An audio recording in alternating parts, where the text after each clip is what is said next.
Asia cup 2023 का सबसे बड़ा मुकाबला, महामुकाबला, ऐसा रोमांचक मुकाबला शायद क्रिकेट इतिहास में न देखा गया हो। वो मुकाबला अफगानिस्तान और श्रीलंकन क्रिकेट टीम के बीच में खेला गया।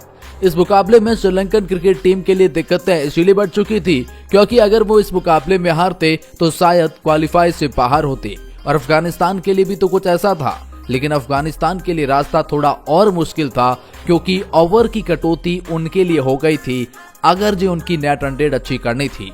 इसके बावजूद अफगानिस्तान क्रिकेट टीम ने जो खेल दिखाया क्रिकेट जगत में सराहनीय है। ये रोमांचक मुकाबला जो क्रिकेट इतिहास का सबसे रोमांचित मुकाबलों में से एक बन गया है। इस मुकाबले का नतीजा भले ही कुछ भी हो, लेकिन जो थ्रिल देखकर आपकी आंखें फटी की फटी रह जाएंगी। जो हम बात कर रहे हैं अफगानिस्तान और श्रीलंका के इस महामुकाबले की, एशिया कप के सबसे रोमांचित मुकाबलों में से एक।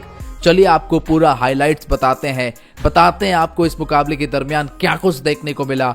राशिद खान और बाकी तमाम खिलाड़ियों को उदास चेहरा देखना पड़ा, कैसे अफगानिस्तान की एक छोटी सी गलती उनके लिए भारी पड़ गई। चलिए बताते हैं आपको पूरा हाइलाइट्स इसे खास रिपोर्ट में। लेकिन आगे बढ़ने से पहले इंडियन फैंस वीडियो को लाइक करके अपना सपोर्ट दिखाएं और फाइनल में आपकी इन दो टीमों की भिड़ंत देखते हैं अब कमेंट सेक्शन में बताएं। खैर हम आपको बताएंगे इस मुकाबले के बाद पॉइंट्स टेबल का क्या हाल है, कौन सी 4 टीमें सुपर 4 में चली गई हैं, लेकिन उससे पहले बताएंगे इस मुकाबले का पूरा हाइलाइट्स। चलिए जानते हैं इस मुकाबले में क्या कुछ देखने को मिला। दरअसल हम आपको बता दें कि श्रीलंकन क्रिकेट टीम को पहले बल्लेबाजी करने का मौका मिला। श्रीलंका की शुरुआत अच्छी, 63 रन पर पहला विकेट, 80 और 86 रन पर दूसरा और तीसरा विकेट अफगानिस्तान क्रिकेट टीम ने इनका चटकाया।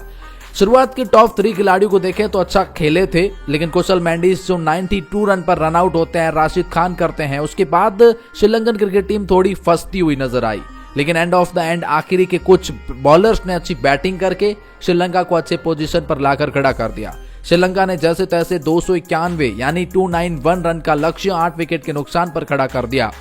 अब कहीं न कहीं श्रीलंकन क्रिकेट टीम की बल्लेबाजी ठीक ठाक रही। अफगानिस्तान की बॉलिंग देखेंगे तो सर्वाधिक विकेट जो मिले थे वो गुलबादीन को मिले थे। राशिद खान की अच्छी बॉलिंग रही थी, मुजीबुर रहमान की अच्छी बॉलिंग रही थी, तो अच्छी ठीक ठाक बॉलिंग देखने को मिली।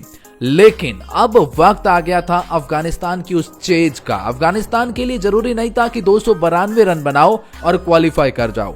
अफगानिस्तान के लिए जरूरी यह था कि जो पहला मुकाबला वो बांग्लादेश से आ रहा, जो उनकी खराब नेट रन रेट थी, अब अफगानिस्तान को केवल जो 50 ओवर में टारगेट चेज करना था वो 37 ओवर का कर दिया गया। मतलब अफगानिस्तान अगर 37 ओवर से पहले इस मुकाबले को जीतती है, 37 ओवर तक या 38वें ओवर की पहली बॉल तक जीतती है, तो वो क्वालिफाई करेगी। वरना वो 39वें 40वें बाद में जीत जाए तो जीत कर भी वो क्वालिफाई नहीं कर पाएगी। अब ये हेडेक लेकर उतरे थे अफगानिस्तान क्रिकेट टीम। अब यहां पर अफगानिस्तान के लिए डिसअपॉइंटिंग बात तो ये रही कि 10 रन पर पहला, 27 रन पर दूसरा और 50 रन पर तीसरा विकेट गिर जाता है। मतलब अफगानिस्तान क्रिकेट टीम की उम्मीदें यहीं धराशायी हो गई। उन्हें तो 50 ओवर में इस स्कोर को डिफेंड चेज करना नहीं लग रहा था। लेकिन उसके बाद ना अफगानिस्तान क्रिकेट टीम के रहमत शाह एक छोर संभाल रहे थे। कहीं ना कहीं कुछ पार्टनरशिप देखने को मिली। 121 रन पर फिर जाकर चौथा विकेट गिर जाता है। लेकिन उसके बाद जो खिलाड़ी मैदान पर आता है उसने मानो अफगानिस्तान की सोच बदल दी। नाम मोहम्मद नबी था। मोहम्मद नबी आए थे तब कहीं न कहीं 12 रन पर ओवर चाहिए थे अफगानिस्तान क्रिकेट टीम को। लगा कि मोहम्मद नबी कुछ विस्फोट करेंगे और किया भी। 32 बॉल पर 65 रन की पारी। ओडीआई फॉर्मेट को T20 बना दिया। 5 तो छक्के जड़ दिए और 6 चौके जड़ दिए। मोहम्मद नबी ने बहुत ही अच्छा खेल दिखाया जिसकी वजह से उनकी तारीफ हो रही है। और अब आखिरकार मोहम्मद नबी ने इस खेल को ऐसी पोजीशन पर लाकर खड़ा कर दिया कि वहां अफगानिस्तान इस मुकाबले को जीत सकती थी। 85 बॉल 131 रन, हालांकि बॉलें ज्यादा थी, लेकिन फिर कह रहा हूं 37वें ओवर तक ही वो गेम होना था अफगानिस्तान के लिए, इसलिए वो 85 बॉल 131 रन अफगानिस्तान को। उसके बाद अफगानिस्तान को झटका मोहम्मद नबी के रूप में मिलता है। वो 201 रन पर आउट हो जाते हैं। अब अफगानिस्तान क्रिकेट टीम को ज्यादा रनों की जरूरत नहीं थी, 92-93 रन की जरूरत थी। बॉलें भी उनके पास ऑलमोस्ट 60 के आसपास, 10 ओवर बाकी थे। फिर अच्छा खेल देखने को मिला करीम जन्नत का 13 बॉल पर 22 रन, नजामुद्दीन जर्दन का 15 बॉल पर 23 रन। लेकिन यहाँ एक बात समझ नहीं आती कि राशिद खान जैसे खिलाड़ी को इतना पीछे क्यों भेजा जाता है। 8वें पायदान पर 9th पोजीशन पर राशिद खान को भेजा गया, ये डिसअपॉइंटिंग रहा क्योंकि राशिद खान अच्छी बल्लेबाजी करते हैं। आईपीएल में कई बार उन्होंने ये दिखाया है और इस मुकाबले में भी अगर आप देख लें 16 बॉल पर 27 रन बनाए, एक छक्का लगाया, 4 चौके लगाए। अगर राशिद खान 1-2 ओवर पहले भी आ जाते तो शायद मुकाबला अफगानिस्तान जीत जाती, लेकिन उनसे पहले कुछ खिलाड़ियों को भेजा गया। ठीक ठाक प्रदर्शन किया, राशिद खान जैसा नहीं किया, ऑब्वियसली बात है क्योंकि वो अच्छे खिलाड़ी है। अब देखिए इस मुकाबले का थ्रिल देखिए, हम आपको बताते हैं कि किस तरह से ये रोमांचक मुकाबला रहा। जैसा कि हमने आपको बताया 85 बॉल पर 131 रन की जरूरत थी। ऐसा समीकरण अफगानिस्तान के लिए बन रहे थे, लेकिन उसके बाद अफगानिस्तान के लिए समीकरण आखिर में आकर के ये बन गया कि 15 बॉल पर 31 रन की जरूरत है। जी हाँ, ऐसे समीकरण बन चुके थे अफगानिस्तान के लिए और विकेट भी उनके पास 3 से 4 हाथ में थे।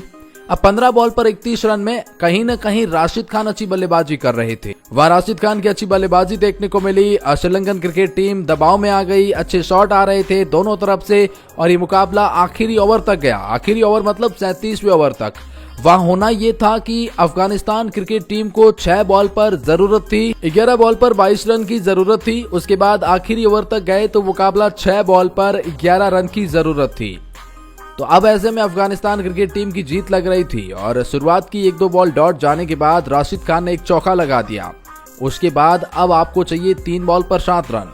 उसके बाद राशिद खान की तरफ से स्ट्राइक रोटेशन की गई और कहीं न कहीं ये मुकाबला जो है अंतिम गेंद पर चौका लगने के बाद ये मुकाबला ऐसा आन पड़ा कि अगले ओवर की पहली गेंद पर सिंगल भी लेते तो शायद राशिद खान अगली बॉल पर छक्का लगाते, जिससे उनके थोड़े रन ज्यादा होते तो वो नेट रन रेट पर फर्क पड़ता। लेकिन वहां पर कैच दे बैठते हैं मुजीबुर रहमान। वहां से अफगानिस्तान मानो सहम गया क्योंकि अब जो नया बल्लेबाज आया था वो 11वें पायदान पर आया था। अगर राशिद खान वहां स्ट्राइक पर होते तो शायद मुकाबला बदल सकता था। राशिद खान ने उसे एक ही ओवर पहले 2 चौके लगाए थे, जिसकी वजह से आपके 8 रन भी आए थे। अब एक गेंद पर 3 रन और उस पर अगर बल्लेबाज आउट हो जाता है तो फिर नए बल्लेबाज से आप छक्के चौके की उम्मीद नहीं करते, और वो भी 11वें पायदान की। और उसके बाद 3 बॉलें डॉट आई और अगली बॉल पर वो आउट हो गया और राशिद खान सामने खड़े देखते रह गए। मतलब ये जो थ्रिल मुकाबला था 37वें ओवर तक ही खत्म करना था। लेकिन खैर कोई बात नहीं, लेकिन अफगानिस्तान क्रिकेट टीम ने अपनी परिचय दिया, अपनी वो ताकत दिखाई, अच्छी बल्लेबाजी। जो श्रीलंका ने 50 ओवर बनाए, उन्होंने 50 नहीं 37 ओवर में ऑलमोस्ट कंप्लीट भी कर लिया था।